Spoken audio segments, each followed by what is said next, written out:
Hello juniors, welcome back to the महायुद्ध। तो चलते हैं, शुरू करते हैं। सबसे पहला question, the only fair in India where the barter system is still alive.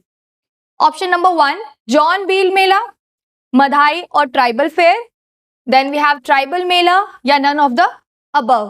कौन सा है बताओ? So the answer is Jonbeel Mela. ये जो है it happens in every Jan, right, after the harvest. ठीक है, अब कहां पे होता है? So in Jagiroad which is 35 kilometre away from Guwahati. ठीक है, यहाँ पे क्या होता है? बेसिकली जो भी गुड्स होते हैं वो एक्सचेंज होते हैं। ठीक है, जो भी ट्राइबल कम्युनिटीज होती है वो यहाँ पे एक्सचेंज करते हैं गुड्स, और ये ओनली फेयर है इंडिया में जो स्टिल अलाइव है। ठीक है, let's proceed. Which of the following statement is correct? The difficulties of barter system was overcome by the introduction of money.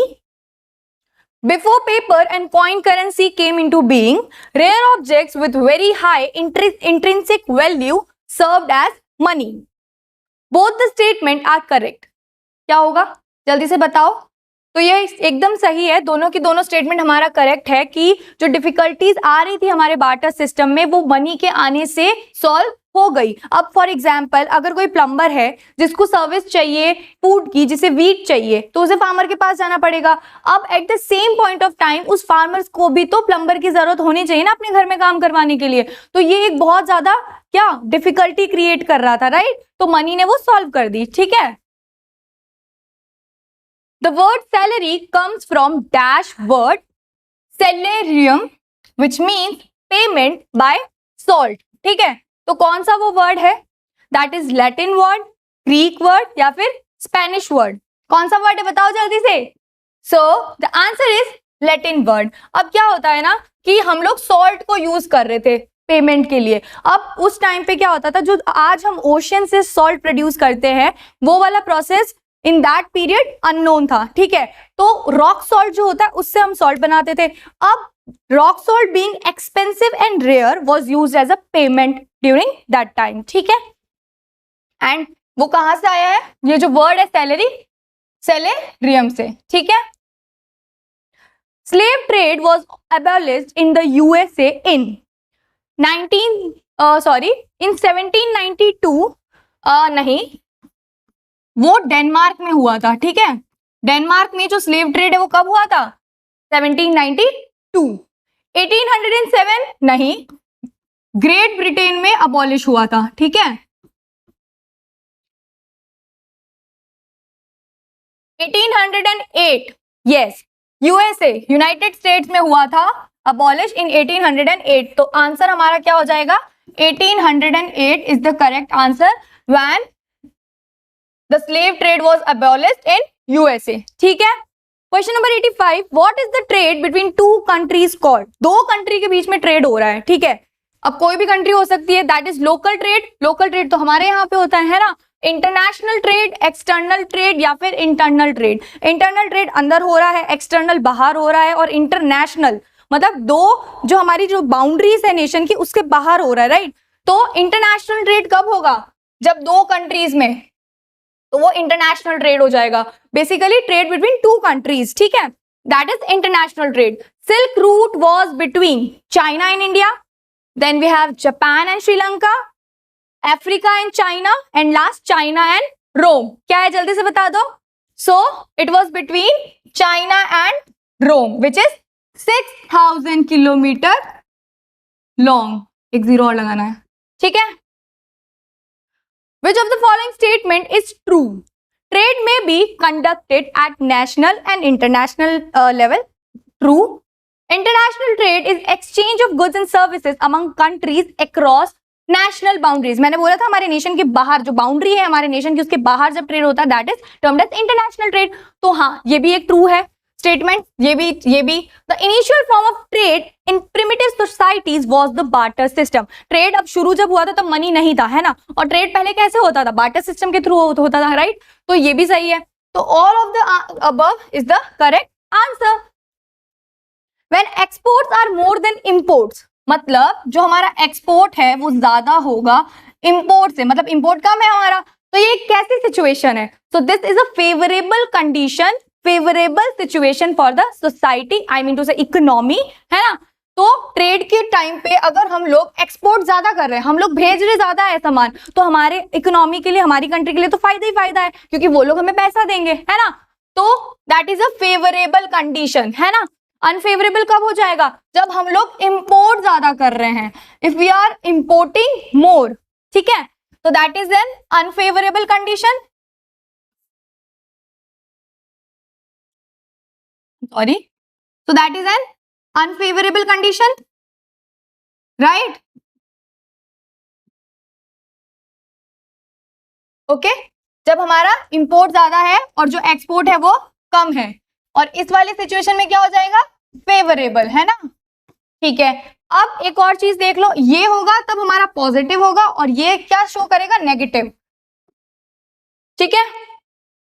Densely populated countries have large volume of internal trade but little external trade. मतलब जो densely populated countries है ना, वहां पे क्या हो रहा है कि जो large volume of internal trade हो रहा है, लेकिन कम क्या हो रहा है? External trade. इतनी सारी पॉपुलेशन है तो जितना भी ट्रेड हो रहा है वो उनके बीच में ही हो जा रहा है ना। तो ये एक रीजन हो सकता है, दैट इज द, मतलब that can be a reason जिसकी वजह से हमारा एक्सटर्नल ट्रेड नहीं हो रहा है ना। Reason most of the agricultural and industrial production is consumed in the local market itself. एकदम सही है, ये इसको जस्टिफाई कर रहा है कि क्यों नहीं है ना, कि पहले में तो ये बता दिया कि इंटरनल ट्रेड हो रहा है, एक्सटर्नल ट्रेड नहीं हो रहा है, और दूसरे में ये जस्टिफाई कर दिया कि जो भी हमारा प्रोडक्शन है that is agricultural and industrial, वो कंज्यूम हो जा रहा है लोकल मार्केट में ही। तो अगर सामान होगा ही नहीं एक्सचेंज करने के लिए, एक्सटर्नली ट्रेड करने के लिए, तो क्या ही होगा? नहीं होगा ना, सारा कंज्यूम हो रहा है।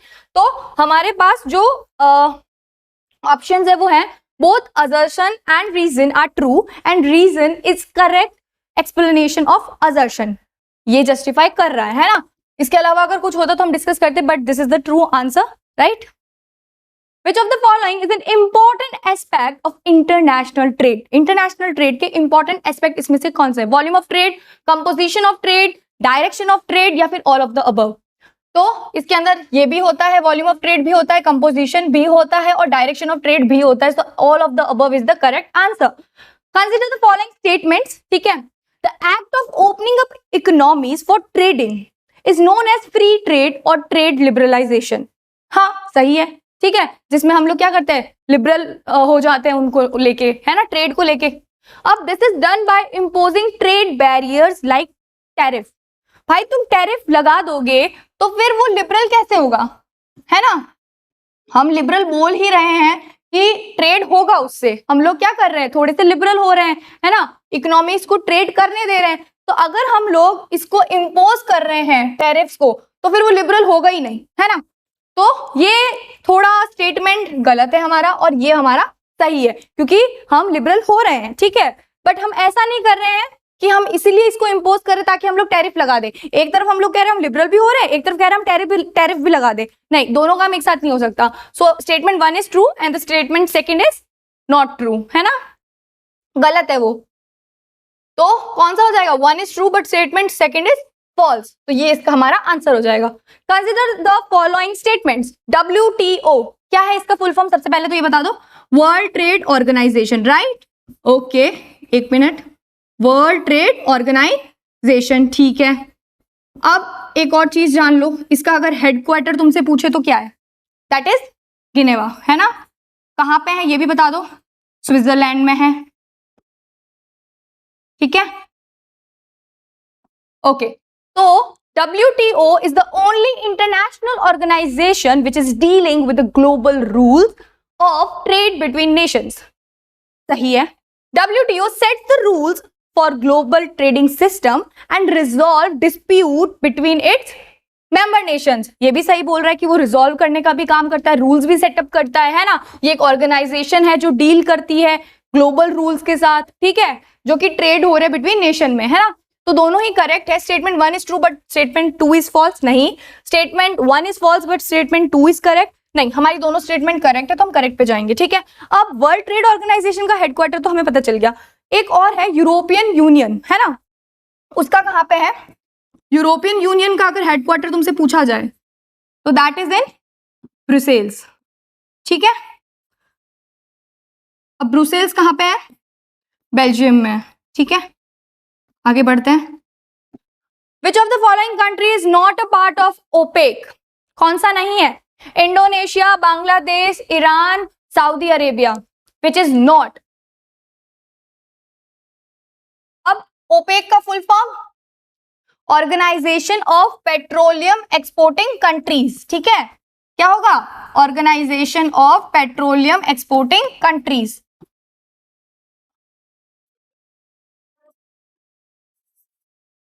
पेट्रोलियम एक्सपोर्टिंग कंट्रीज, लिख लो मेरे साथ साथ, राइट, कंट्रीज। आगे बढ़ते फटाफट। Which of the following ports specialise in bulk cargo like grain, sugar और oil etcetera? Commercial port, commercial port कौन से होते हैं बताओ? बताओ। बेसिकली ये सेंटर्स होते हैं, है ना, जहां पे क्या होता है, जो कार्गो पैकेज प्रोडक्ट होते हैं और जो मैन्युफैक्चर गुड्स होते हैं उनका होता है एक्सचेंज, है ना, बेसिकली उनका सेंटर होता है वो, ठीक है। इंडस्ट्रियल पोर्ट क्या होते हैं? ये वो होते हैं जो पोर्ट स्पेशलाइज होते हैं बल्क कार्गो में, जैसे कि हमारा शुगर, ऑयल और ग्रेन्स, है ना, तो ये इंडस्ट्रियल तो आंसर हो जाएगा। उसके बाद है हमारा एंटरपोर्ट। एंटरपोर्ट क्या होता है? बेसिकली ये ऐसा पोर्ट है जहां पे क्या होता है, गुड्स को लाया जाता है और उन्हें एक्सपोर्ट किया जाता है वहां से, ठीक है। जैसे अगर हम लोग एशिया का एग्जांपल ले तो हमारा सिंगापुर है, जहां पे Singapore is basically the export, ठीक है। उसके बाद अगर हम लोग यूरोप का देखें तो हमारे पास रॉटरडैम है ना, ऐसे।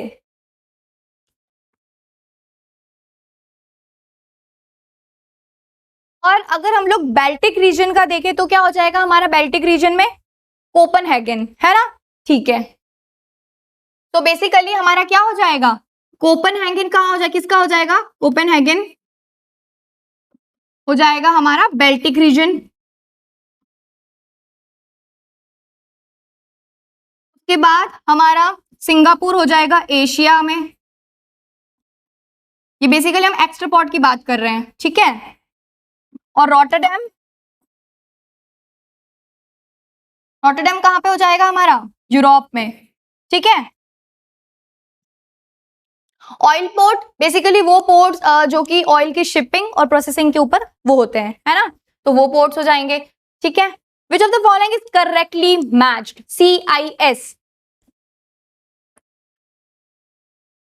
बताओ। CIS Commonwealth of independent states, है ना, तो इसका मिन्स है मिन्स्क। और मिन्स्क कहाँ पे है बताओ? दैट इज योर होमवर्क, बताओ कहाँ पे है? ओपेक, वही मैंने बताया था, है ना, जो हमने बांग्लादेश वाला क्वेश्चन किया था, ये रहा, जो कि ऑर्गेनाइजेशन है ऑफ पेट्रोलियम एक्सपोर्टिंग कंट्रीज, ठीक है। तो वियना कहाँ पे है? ऑस्ट्रिया में है हमारी।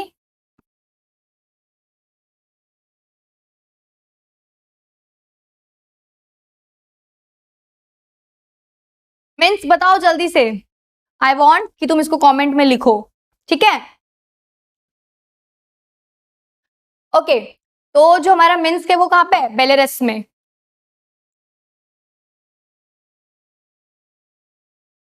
ठीक है। तो दोनों ही हमारे करेक्टली मैच्ड है, ठीक है। Match the following correctly. Asian, ASEAN, association of south east Asian nation, इसका ईयर 1994 है। बताओ बताओ, करेक्टली मैच करना है हमें, जल्दी बताओ। ये डेट्स आ गई ना तो वहां पे ऐसे शॉक हो जाओगे, इसलिए अभी से प्रैक्टिस कर लो ये questions. That is in 1967। LAIA बताओ। लैटिन अमेरिकन इंटीग्रेशन एसोसिएशन, क्या है इसका? कब हुआ था ये हुआ था 1994 में। कहा है 1994? ये रहा, ठीक है। NEFT, north American free trade association, क्या होगा इसका? 1947 में हमें इंडिपेंडेंस मिला था, है ना, तो 1949 2 साल बाद, ठीक है, नेफ्ट का हो गया था, ठीक है। ओरिजिन बेसिकली एस्टेब्लिशमेंट और प्रिसाइजली बोले तो 1949। और SAFTA लास्ट है 2006, ठीक है। जिसके अंदर south Asia free trade agreement है ना फुल फॉर्म इसका। GATT was transformed into the World Trade Organization in 1st Jan 1995, 18th Feb 2001, 2nd Jan 1995. All of the above? None of the above, sorry. So it is 1st Jan 1995. अच्छा, जो हमारा GATT है इसका full form क्या होगा बताओ? General agreement on trade and tariff, ठीक है।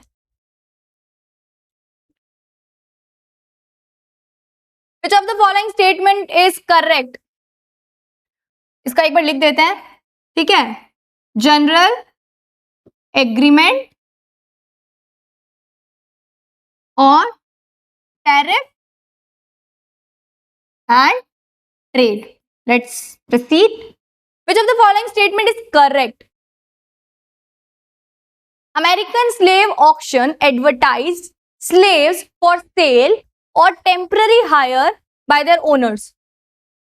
तो जो अमेरिकन स्लेव है वो एडवर्टाइज करते थे, है ना, उनको या तो टेम्पररी या फिर हायर कर लेते थे, ठीक है, ओनर्स के थ्रू। जो ऑक्शंस होते थे वो बेसिकली क्या करते थे, जो फैमिली मेंबर्स थे उनको सेपरेट कर देते, कुछ तो कभी जिंदगी में मिल भी नहीं पाते थे वापस, राइट, है ना, एक दूसरे अपने जो लव्ड वंस है उनको वापस कभी देख ही नहीं पाते थे, राइट। तो हाँ ऐसा भी है, मतलब स्टेटमेंट इज करेक्ट। तो कौन सी करेक्ट हमें ये देखना है। एडवर्टाइजमेंट फॉर सेल ऑक्शन इन 1829। तो ये डेट याद रख लेना, हमारा एक बॉक्स बना हुआ है उसके नीचे हमने ये बात करी हुई है कि लाइक $2000 तक भी दिए जाते थे। जो भी हमारे जो स्लेव्स होते थे ना, अगर वो बहुत अच्छे हैं, है ना, तो उस बेसिस पे हेल्दी और वैसे, तो उनको $2000 भी ऑक्शन किया हुआ है हमारा, ठीक है। आगे बढ़ते हैं। Which of the following statement is incorrect? 15th century onwards, European colonies began, and along with trade of exotic commodities, a new form of trade emerged, which was called slave trade. हाँ ऐसा हुआ था, and it was very lucrative trade, right? जो Portuguese थे, Dutch थे, स्पेनियर्ड्स थे और जो ब्रिटिश थे वो क्या करते थे, जो अफ्रीकन नेटिव्स हुआ करते थे ना, उनको फोर्सफुली ट्रांसफॉर्म कर देते थे और नई जगह पे भेज देते थे, ठीक है। किस लिए? लेबर और प्लांटेशन के लिए, ठीक है ना। Slave trade was a lucrative business for more than 100 years। 100 years तक नहीं, ये 200 years तक का था, राइट। तो ये 100 years नहीं होगा, इट इज 200 years, ठीक है। ओके, तो क्वेश्चन नंबर 101 हम लोग अगले वीडियो में करेंगे। सो बाय बाय, टेक केयर, अच्छे से मेहनत करो।